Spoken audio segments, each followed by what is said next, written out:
Вітаем вас, паважаныя тэлегледачы. Мы працягваем цыкл праграм, які знаёміць вас з вялікім кінавідэафондам Нацыянальнай дзяржаўнай тэлерадыёкампаніі Рэспублікі Беларусь. Сёння вас чакае сустрэча з таленавітым педагогам, тонкім знаўцам музыкі, выдатным арганізатарам, мастацкім кіраўніком і галоўным дырыжорам Нацыянальнага акадэмічнага народнага аркестра Рэспублікі Беларусь імя Жыновіча, народным артыстам Беларусі, лаўрэатам дзяржаўнай прэміі за духоўнае адраджэнне прафесарам Міхаілам Казінцом. Міхаіл Антонович Казінец нарадзіўся ў 1938 годзе ў вёсцы Цымцавічы Вілейскага раёна. Дзед яго добра граў на скрыпцы, маці цудоўна спявала беларускія народныя песні, і яшчэ ў 8гадовым узросце ён пачаў граць на гармоніку. Адначасова з вучобай у сярэдняй школе вучыўся ў мясцовым філіяле Малазечынскай музычнай школы, якую скончыў за 3 гады па класу баяна. У 1965 годзе атрымаў вышэйшую адукацыю па класу баяна ў Беларускай дзяржаўнай кансерваторыі. Падчас вучобы захапіўся дырыжыраваннем, таму праз 3 гады у 30гадовым узросце вярнуўся ў сцены кансерваторыі і паступіў на аддзяленне оперна-сімфанічнага дырыжыравання. Яшчэ ў студэнцкія гады быў запрошаны Іосіфам Жыновічам у свой аркестр. У 1975 стаў мастацкім кіраўніком і галоўным дырыжорам Нацыянальнага акадэмічнага народнага аркестра Рэспублікі Беларусь імя Іосіфа Жыновіча. Міхаіл Антонович, я рада вітаць вас у нашай зале. Дзякую за тое, што знайшлі час, завіталі да нас. І разам з вамі мы выпраўляемся ў такое, спадзяюся, вельмі цікавае падарожжа па гісторыі беларускага мастацтва, а таксама па старонках вашага жыццёвага і творчага шляху. Паехалі, гэта даволі вялікі шлях. Ну што ж, тады вось яна, першая кропка. Домой,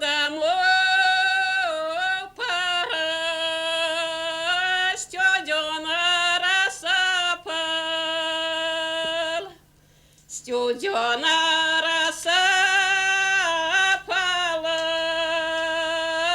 мамочка домой ждал, мамочка домой ждала, вечерку готовил. Мама любила спяваць, дзед іграў на скрипцы, дисциплину держал батька ремнем. Так что был полный порядок для выхования. Мама меня научила жать. Вот он так, мама Катяня кино привязывает. Какое кино? В школе ж это только там картинки. Дай 20 там грошей, добро. Да тады уже женеть, уже слопали, а тут те капали, серп на плечо, разом и со мной, ползагона. Вот жал. Каси, вот не вырезана его на руце, покажи. Вот от жнива. От жнива вырезал. Вот жал. А больше мой сын уже с конем, за батьком там удровый, там орать, барановать. Уже маленькие все пошли. Так уже, все дети вёста заняты были. Все робили. Где кто, никакого спорта не было. Спорт – работа.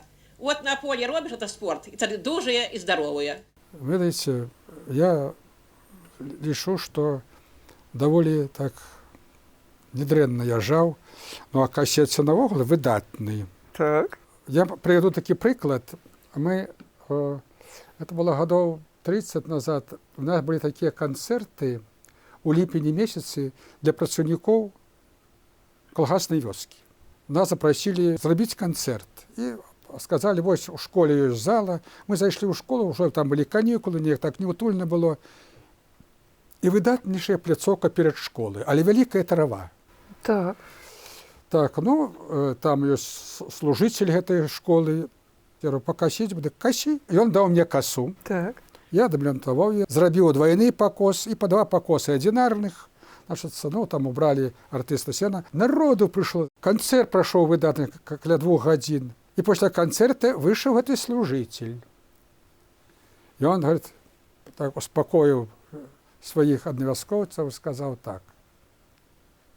Конечно, канцэрт усім спадабаўся. Але як ён касіў яго маць.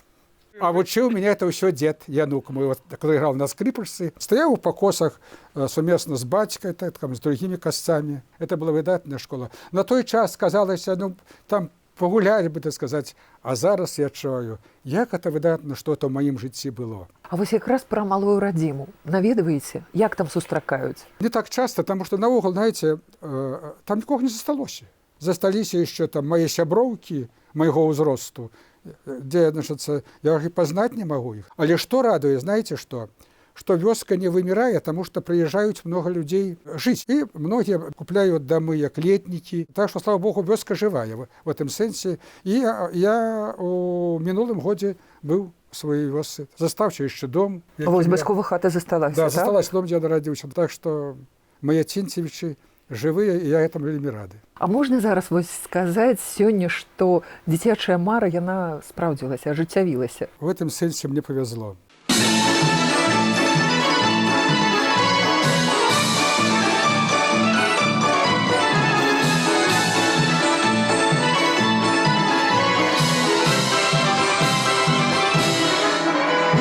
Мне хотелось выставляться, показаться. Знаете, это еще в свой час, когда приезжали партизаны, так я ночью праз окно вылетал, кто играл, ну, хотелось показаться. Но он был артист уже тогда.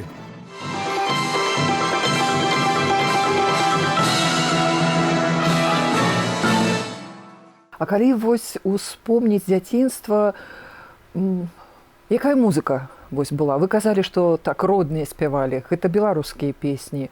А што яшчэ? Ну, ведаеце, то, што отпомнится, ну, безумоўна, пасляваенны час, это великая военная песня, это Шульженко, это Утесов.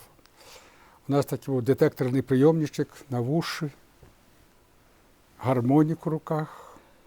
І, безумоўна, тое, што гучала ў асяроддзі, таму што ўжо радыё неяк з'явілася даволі пазней, такая была чорная талерка. Талерка, так.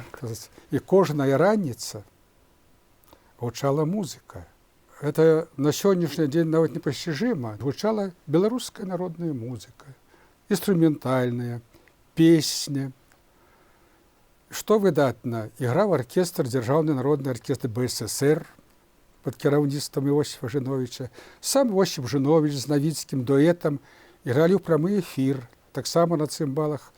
Вы ведаеце, я не скажу, што я так быццам бы так вот і слухаў, але гэта ўвесь час падспудна гэта гучала. Я лічу, што было выдатнае, чыстае музычнае асяроддзе, якое выхоўвала вясковага хлопца Мішу Казінца.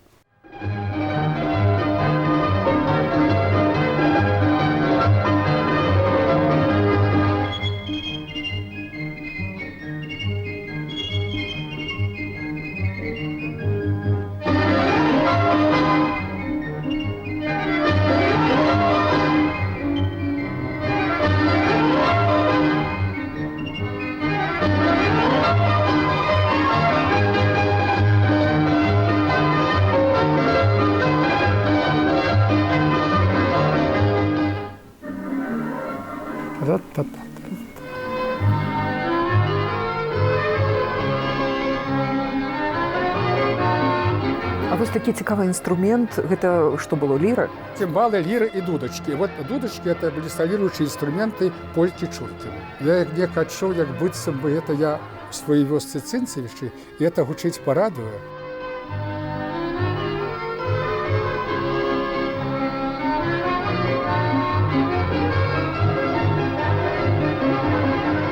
Михаил Антонович, чула пра тое, што падчас навучання ў кансерваторыі вы заўсёды з задавальненнем прымалі ўдзел у капусніках. А што рабілі там? Гралі на гармоніку, спявалі? Это 60-е гады, 63-й, год 64-й. Ва ўсіх вышэйшых навучальных установах праходзілі такія творчыя сустрэчы, творчыя вечарыны. І я ўходзіў у каманду кансерваторыі у той час.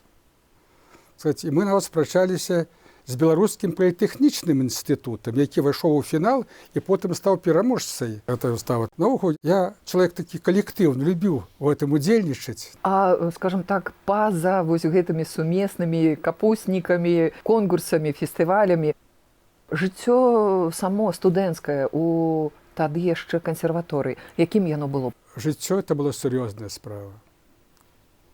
Таму што бытавыя пытанні студэнцкія, нешта атрымаць з дому я проста не мог, улічваючы некаторыя абставіны жыцця маіх бацькоў, таму што маці там працавала тэхнічкай, бацька быў інвалід другой групы пасля вайны. Так што прыходзілася многа працаваць, сур'ёзна адносіцца да вучобы, а вось якія постаці акружалі музычныя, якое наогул асяроддзе была музычная. Вы ведаеце, я часто об этом зараз успоминаю. Знаете, бывае, на той час гэтаму не придавалася такое вялікае значэнне. Это я, магчыма, пераскочу на много десятигоддзяў уперад и скажу, что это калі я уже служыў рэктарам Акадэміі музыкі. Вось тады я адчуваў, якія выдатнейшыя асобы, музыканты, навукоўцы, і я сярод іх. І ад гэтага я моцны. Ад гэтага таксама я нечага каштую.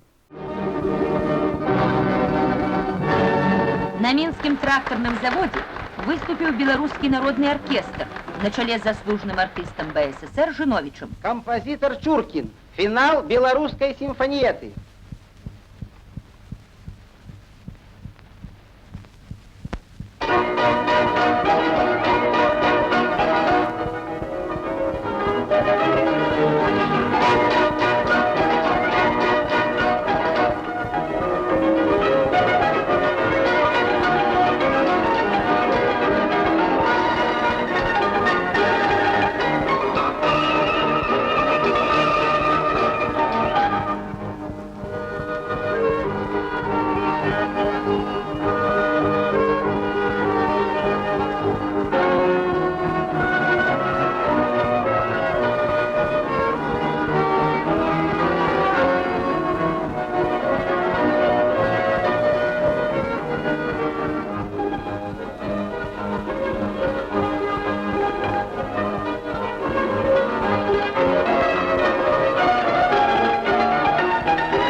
Декады в Москве работники белорусского мастацтва выступали с творчими справаздачами перед працоўнымі республики.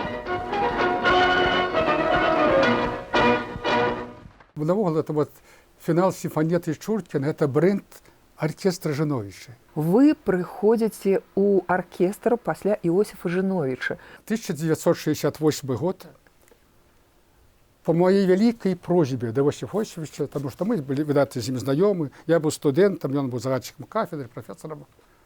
Вельми хочу подрижировать оркестр. Коли ласка, 68 год. Я уже закончил первый раз консерваторию, працую уже выкладчиком в музычном училище, ассистентом у консерватории по дирижированию. У меня было 3 дні працы з аркестрам, і пасля 3 дзён працы я адчуў, што феерверк не атрымаўся. Одна справа, это калі сустракаешся з студэнтам, у меня были самадзейныя аркестры, і другая справа, калі сустракаешся з прафесійным калектывам. Зусім другая атмасфера, крыху такая, знаете, як ваш погляд на мяне, так што ён тут зараз. Ведаеце, я вырашыў, што надо ісці другой дарогай. Я паступіў другі раз в кансерваторыю на аддзяленне оперна-сімфанічнага дырыжыравання, і ўжо на 4-м курсе у 1972 годзе самім Іосіфам Жыновічам я быў запрошаны ў якасці дырыжора ў аркестра Жыновіча. На жаль, мне не давялося доўга працаваць з Іосіфам Іосіфовичам. Ён вельмі цяжка хварэў, і ў 1974 годзе яго не стала. І праз год, у 1975 годзе, Міністэрствам культуры і Цэнтральным камітэтам камуністычнай партыі Беларусі я быў прызначаны мастацкім кіраўніком і галоўным дырыжорам Дзяржаўнага народнага аркестра Беларусі. Я прапаную паглядзець, узгадаць вам, пазнаёміцца тэлегледачам з тым, як пачынаўся ваш творчы шлях менавіта вось у гэтай якасці. Гэта здымкі 1976 года.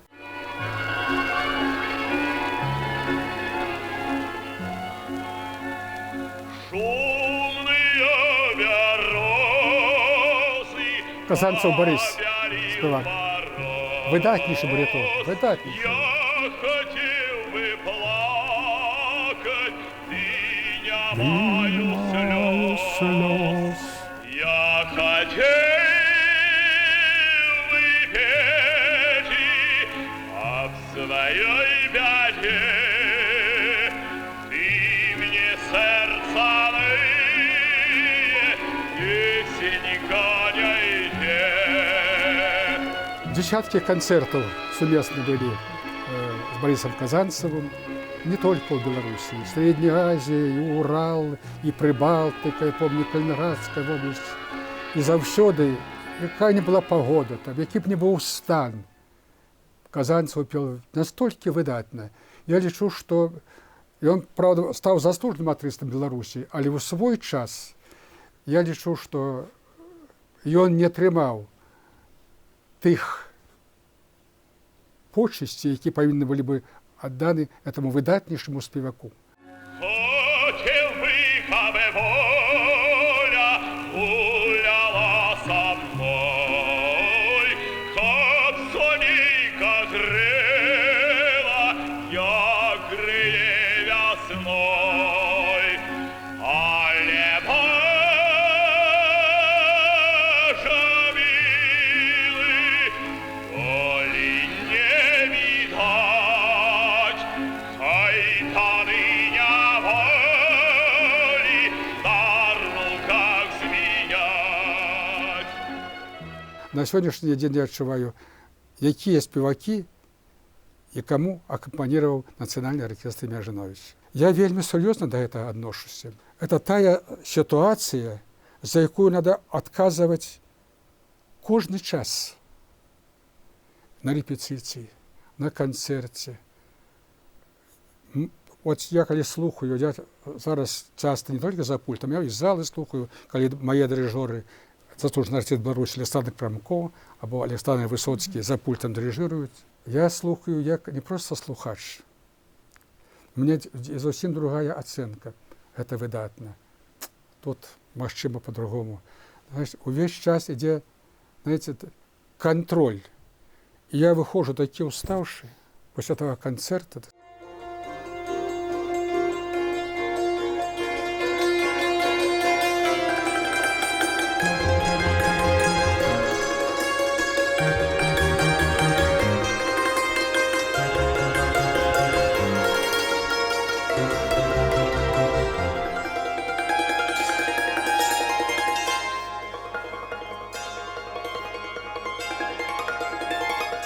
Саша Знищення. Видатний, видатний.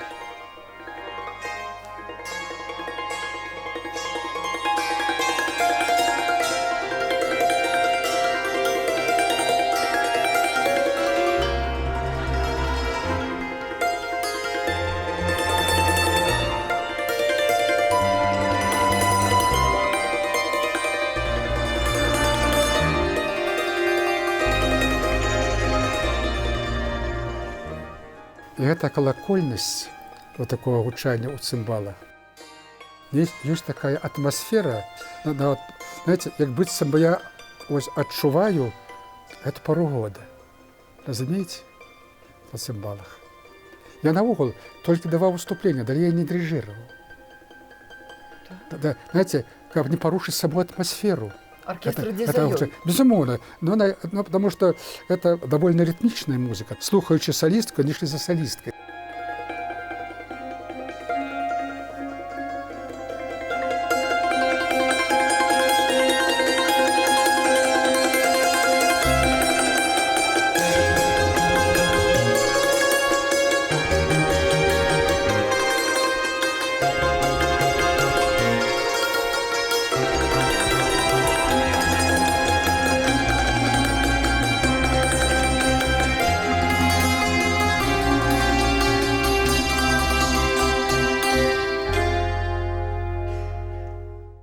Михаил Антонович, а ці не стрымліваюць прафесійны ўзровень музыкантаў сучасныя музычныя інструменты?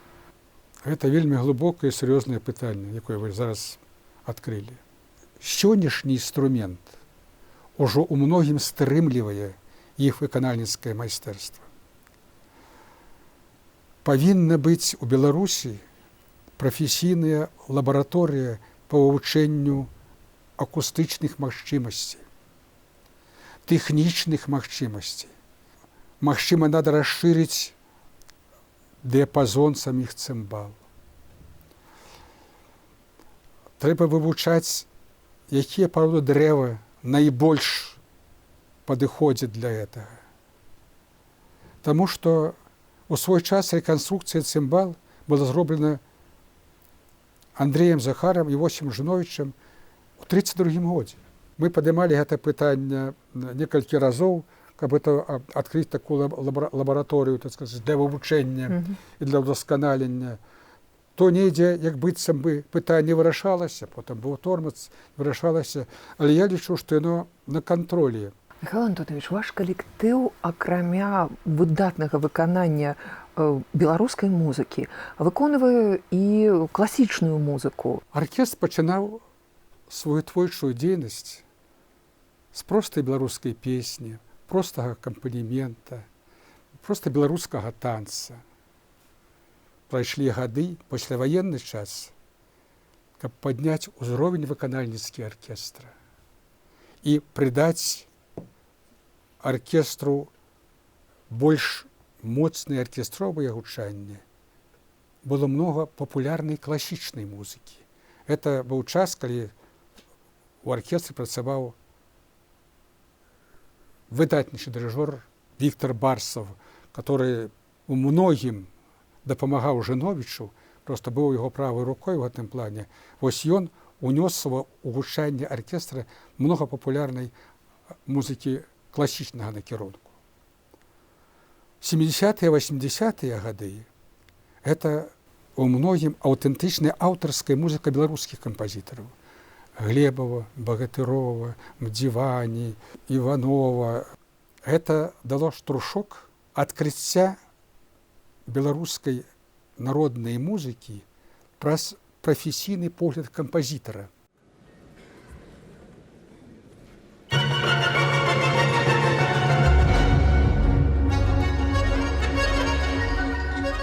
Мдзівані, Крыжачок.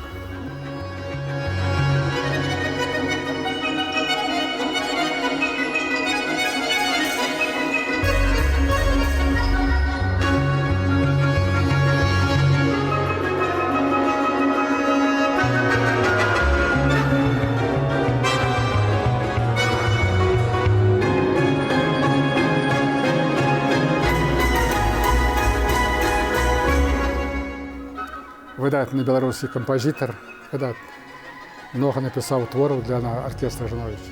Вот там Лянок, Крыжачок, Юрачка, сімфонія, памяць зямлі. Навогул ён закончыў нашу кансерваторыю па нацыянальнасці грузін. Настолькі адчуў меласць беларускай народнай музыкі і самого гучання аркестра, і проста ён выдатна працаваў з нашым аркестрам.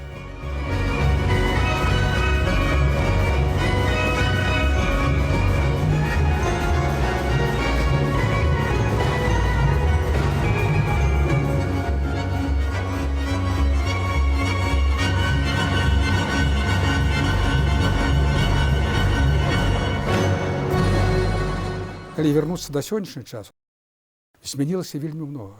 Змяніўся слухач, змяніліся ў многім адносіны да гэтага жанра. Вот я вам гаварыў, што калі я быў у вёсцы, я слухаў па дэтэктару, па тыталерцы, беларускую песню, беларускую родную. Вы зараз это чуеце па радыё раніцай? Або па тэлебачанні? Ну што, это просто калі б пачулі, людзі б здзівіліся, што нешта здарылася, напэўна, на зямлі, што это стало гучаць у нас. Разумееце? Я не скажу, што это добра. Але час патрабуе нейкіх змен. Нам хочацца быць аркестрам нашага сённяшняга часу. Але ў гучанні музыкі роднай зямлі, роднага меласа, праз цымбалы.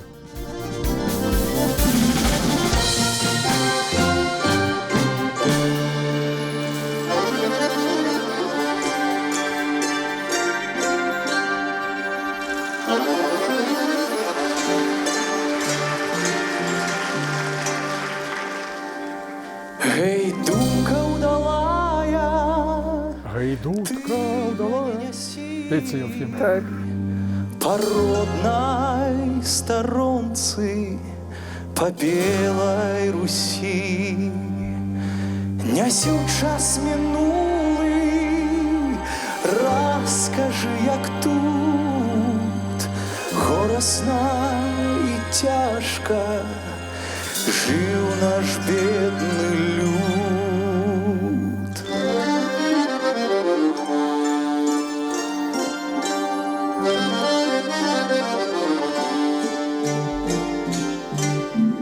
Смерть шла не в часе, ты ни к одному. Жалиться в несчастье не было кому. Хоть давно минул же час той лиходей, але не минула памятью людей. Чаму звярнуліся да гэтай рок-оперы? По поэме Яны Купалы «Адвечная песня», песня про долю Мулявина. Мы означали юбилей 70-годия Владимира Егоровича Мулявина. И пришли до высновы, что и гусляр Курган, Купаловский гусляр, это музыка Игоря Михайловича Лученка, а уже далее вся аранжировка и композиция, это была Мулявина. По своей литературной основе и по музычной настолько идентичны белорусской народной песни. И, безумовно, про звучание цимбал. Вы знаете, как жил Владимир Егорович Мулявин, ему, безумовно, это бы вельми подобалось, потому что у него не было того ресурса, який закладен у ресурсе Национального оркестра. Вось такая сумесная праца з эстраднымі выканаўцамі. Гэта альтэрнатыва прапановам ці або ілюстрацыя развіцця аркестра. Это у многім і покліч часу. Сёння ў аркестры 4 выдатных спевака. Это такого накірунку больш народнай песні. Это Настя Рачыцкая. Наш вельмі цёплы выдатны спевак Андрей Колосаў. Это наш Муслім Магамаев Ігор Задорожний. Ну і, безумовно, это наша джаз-спевачка Марина Василевская. Як вы убачили, 4 спеваки, і у кожнага ёсць свая ніша у оркестры. Мы просто адчулі час, які просто неабходны для нацыянальнага оркестра. Хаця павінен сказаць, што сучасная песня у много разоў уступае и по поэзии, и по мелодице, наогул великой душевной открытости. Знаете, сердечной слезы, не просто ресторанный спев, а когда человек праз песню, праз поэзию песни, отчуя много про себе и многое свое. Это, безусловно, песня 60-е, 70-е годы, 80-е годы. Это пасляваенныя песні. Які цуд. Колькі ў гэтых песнях лёсу чалавечага і гісторыі яго. Мяне радуе тое, што зараз маладыя людзі, якія навогул не помняць ні таго часу, ну, только могуць пачытаць, там, паглядзець па кінаматэрыялах, але яны праз песню, праз паэзію песню у многім адчуваюць магутнасць таго часу і, магчыма, нават і чалавека таго часу. Оглянись, незнакомый прохожий, мне твой взгляд неподкупный знаком. Может, я это только моложе. Не всегда себя узнаем. Ничто на земле не проходит бесследно, и юность ушедшая все же бессмертна. Как молоды мы были, как молоды мы были, как искренне любили, как верили в себя.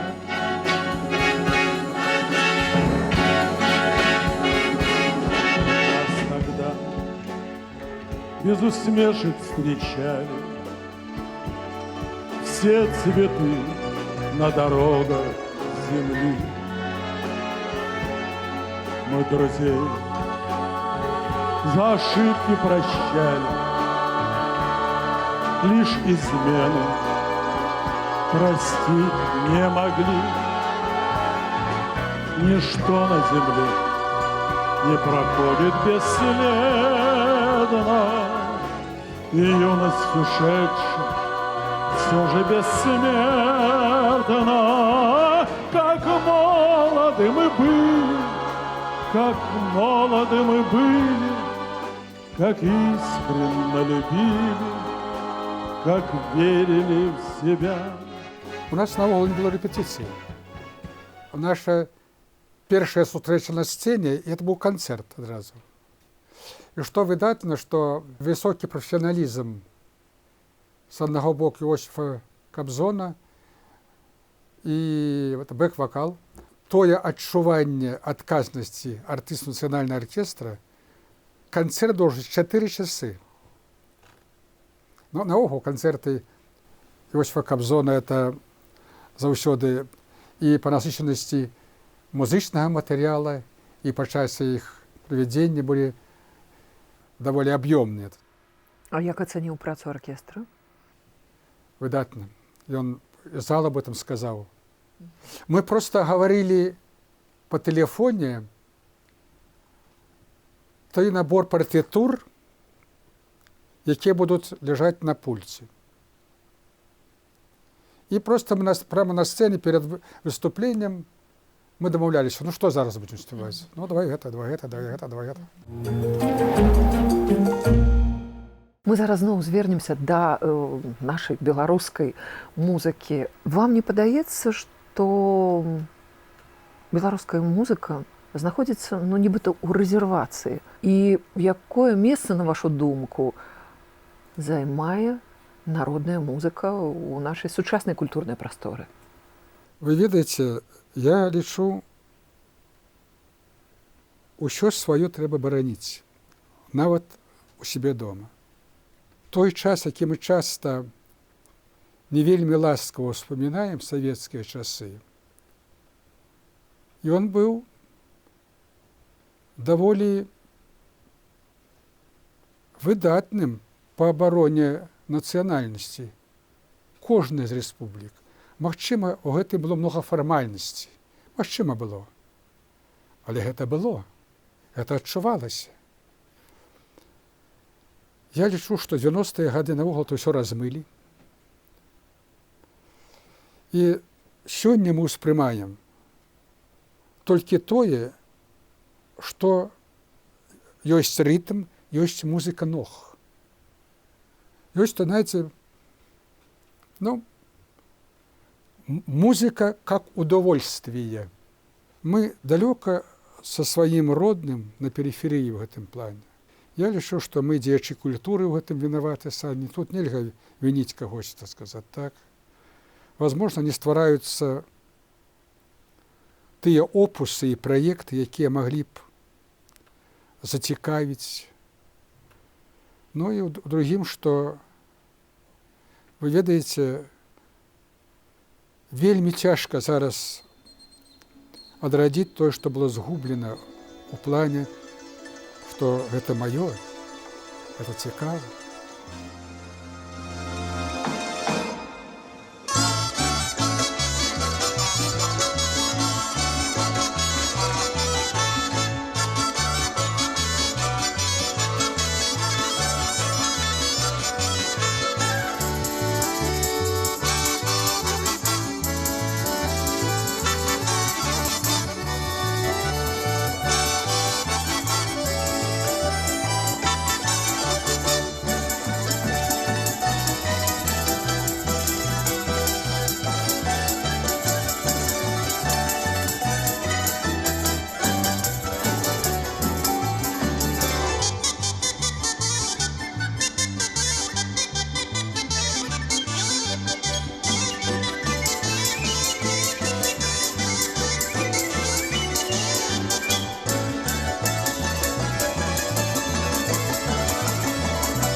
Михаил Антонович, скажите, калі ласка, вось стоячы перад аркестрам, права буду, калі я скажу, што улада у вас не абмежаваная над усім аркестрам.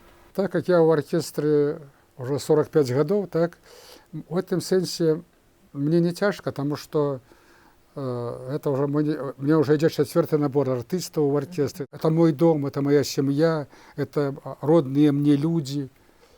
Но это одна справа.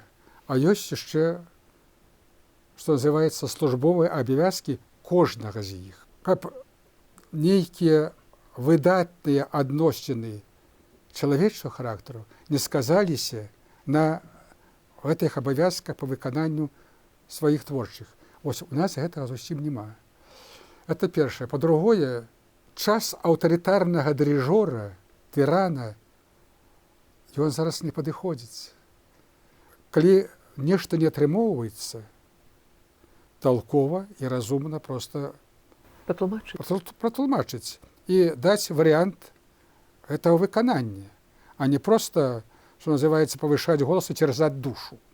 Толькі павага і яшчэ што, знанне дырыжорам таго матэрыяла, які ён прапануе аркестру.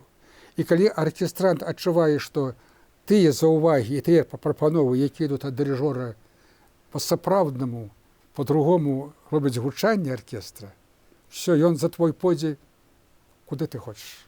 Я даведалася, калі я рыхтавалася да праграмы, што вы прымалі ўдзел у музычнай дуэлі з аркестрам пад кіраўніцтвам Михаила Фінберга. Навогул мне падабаецца само слово «битва оркестров».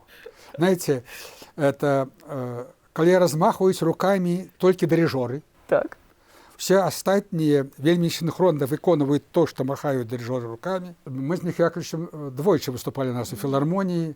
Сказать, мы не говаривали программы. По початку не оркестр национальной жнойчы, насторожность была. Проигрывать неохота. Конечно. Я лічу, что была выдатная творчая ничья. Зал нас выдатно сустракаў, и один оркестр, и другие, и коли мы играли совместно, играли. Потому что это больше звон бокалов шампанским в конце было. 2 года назад нас запросил Киевский национальный оркестр, выдатный оркестр. Так само это было около 3500 зала. Это зал Украины в Киеве. Я там не раз выступал в этом зале. Там выдатная сцена, 2 оркестра.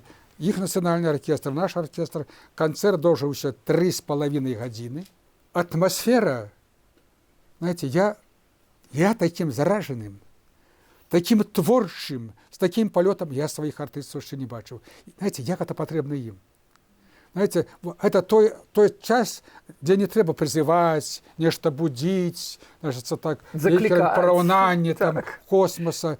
Это у кожного з іх больше, чем можа нават у дырыжора. Знаете, мне падабаецца за все такие битвы. Ну, безумоўно, многим на гэтым вучышся. Кожны дырыжор и кожны оркестр — это свой космос, это зусім другое адчуванне адной и той же музыки. Это заўсёды просто выклікае цікавасць, не больш таго. Михаил Антонович, вось якое у мяне пытанне. А ці ёсць кар'ерная лесвіца для дырыжораў? Я лічу, што спалучэнне дырыжора — это не ёсць просто чалавек за пультам, які вядзе там рытмічную форму, дынаміку, вобразнасць, драматургію музыкі. Дырыжор — чалавек, адукацыя якога для сябе самаадукацыі ніколі не заканчивается.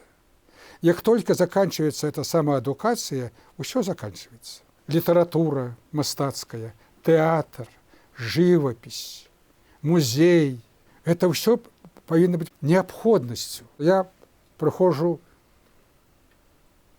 у театре Андрія Купалы. Коли был Раевский, это был один театр. Я зараз прихожу на Пенигина, это другой менталитет, а оперный театр. Бывшие мои студенты, когда я служил ректором, они были студентами, зараз и народные артисты, вокалисты. Илья Шельчуков, Юрий Городецкий, Волкова, Нина Шарубина, целый шерах. Який цуд! Я же их помню зусім зелеными. Якая выдатнейшая белорусская литература. Я лічу, что беларуская паэзія адна з мацнейшых у сусвеце.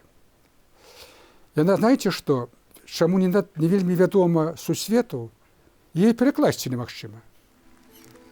Наша родная мова так багата аксамітам свайго выразу слова, што знайсці параўнанне ў этой худой ангельскай мове немагчыма. Люблю свой край спакойны і зялёны, сеў варонкі дремлюць на ступах, над хатамі вясёлыя шпакоўні, а ў хатах ржанога хлеба пах. Усё мне тут знаёмае да болю, збегаюць незабудкі да вады, садзіцца важна бусел на таполі, ад ластавак авіслі правады. На ноч сплывае сонца зажытное, свой невад туманы паўлаклі. Святое, непрыдуманае тое, чаго не знойдзеш на чужой зямлі. Такім свой край навек люблю і помню, і калі згасне сонца ў вачах, мне будуць сніцца кожны дзень шпакоўны і ржанога хлеба родны пах. Геннадзь Бураўкін. Ёсць яшчэ адзін музычны калектыў у вашым творчым жыцці. Ну, я б сказалі, дзіце, такое аркестр «Маладая Беларусь», сімфанічны аркестр. Скажыце, калі ласка, чаму вось прыйшла думка можа прыйсці, але каб увасобіць яе, гэта ж яшчэ трэба сілы, аднадумцаў. Вось вы увасобілі вашу мару пра такі аркестр. А чаму? Як яна нарадзілася? Што гэта? Жаданне паказаць, што вы не толькі пераемнік, як у аркестры імя Жановіча, а і сам таленавіты твор. Што?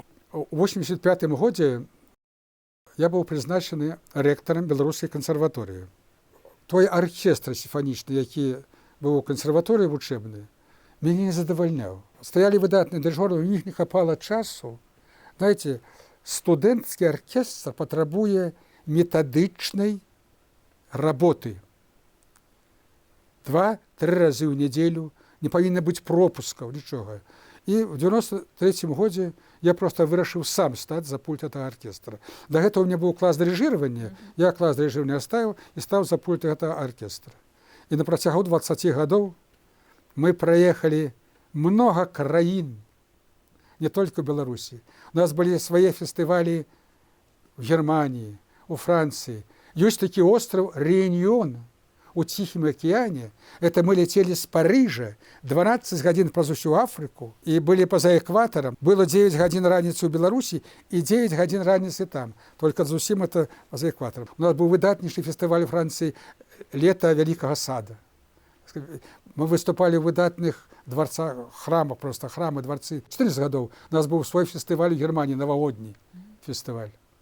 Ведаеце, ось мы 31 снежня давалі класічны канцэрт. Там сімфонія, араторыя, месса. А ўжо 1 студзеня ўжо ішоў Штраус і кампанія. 1 студзеня поўны зал, людзі ў касцюмах пры галстуках. У нас там можа быць такое?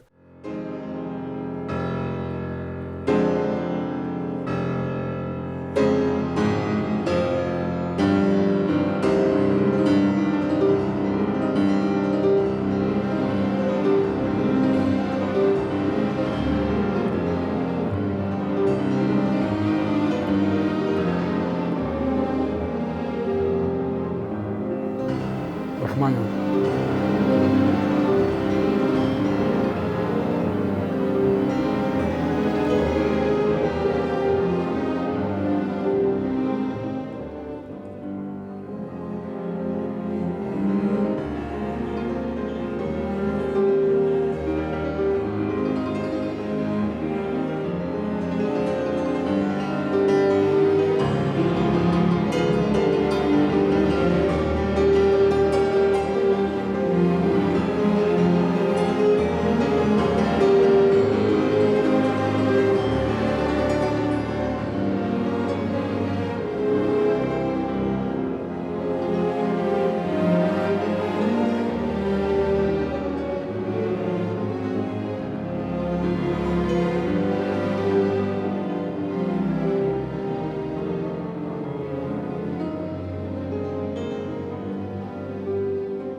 Ось я зараз прыходжу у наш дзяржаўны акадэмічны сімфанічны аркестр Беларусі і бачу многіх з тых, хто ў свой час былі удзельнікамі студэнцкага аркестра. А зараз яны артысты акадэмічнага аркестра Беларусь.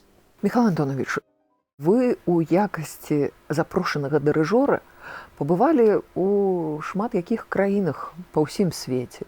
Вось скажыце, погляд вас як прафесіянала, ці ёсць асаблівасці нацыянальнага аркестравага менталітэту? Я працаваў з маладзёжнымі аркестрамі, таму што праз аркестр «Маладая Беларусь» слухач быў знаёмы у Францыі, у Германіі, у Італіі. І я запрашаўся як дырыжор працаваць з іх маладзёжнымі аркестрамі. Я тут проста хачу азначыць тое, што струнная смычковая група, я чыста так падыходжу тэхнічна, больш моцныя ў нас. Духавыя, дзеревянныя, медныя, былі больш адукаваныя, і па звуку у іх там былі. А то, што тычыцца такого студэнцкага, маладзёжнага менталітэту, это выдатныя маладыя людзі, што ў Беларусі, што там. Толькі, магчыма, была граніца мова. Я не мог так адкрыта, толькі вачыма, поглядам, ласка. Так, это просто выдатныя маладыя людзі. Здесь разницы няма. Навогул, знаете, я вось праз музыку, праз канцэрты, праз тыя залы, які мір аднолькавы. Знаете, мир аднолькавы. Людзі выдатныя. Рабі ім так, як робіш самому сабе, і будзе ўсё выдатна. У чым вось сакрэт таго, што вы з такой лёгкасцю ўспрымаеце сучаснае жыццё? Ну, напэўна,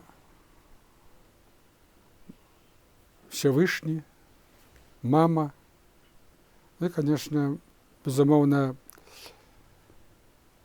тыя людзі, тое асяроддзе на працягу свайго жыцця, з якім я сустракаўся, працаваў, працую, проста стваралі ту неабходную атмасферу, якая вельмі дапамагала мне і дапамагае. А дома хто галоўны дырыжор, мастацкі кіраўнік? Ну, вот толькі не я. Адразу аддалі дырыжорскую палычку дома. И знаете, это выгодно. Это нормально. Что вы кажете? Поделитесь секретом. Конечно. Мне только доручают дома, лямпочку включить, я могу так сказать. Ну, это вельмі пачэсная праца. Да. Необходимо. Да. Ну и знаете, что я еще недрэнный такі вот на своей даче огородник. Я это люблю. С годов дзяцінства при маме был в этой справе. Мне это недрэнна атрымоўваецца. Я хочу падзякаваць вам за тое, што вы завіталі да нас, былі нашым госцем, удзельнікам нашай праграмы. Вы так адкрыта падзяліліся сваімі ўспамінамі, думкамі, меркаваннямі. Хочу пажадаць вам творчага поспеху, выступаць на самых розных пляцоўках свету. І, канешне, тут, у Мінску, у Беларусі. І здароўя. Дзякую. Ну, я хочу в свой час, ёсць такая магчымасць, падзякаваць беларускую тэлекампанію, таму што за ўсё творчае жыццё яны час ад часу запрашаюць мяне. Я з вялікім задаваленнем прыходжу да вас, таму што это сам я сустракаюся з дарагімі майму сэрцу слухачамі Нацыянальнага акадэмічнага народнага аркестра Беларусі імя Жанович. Дзякую.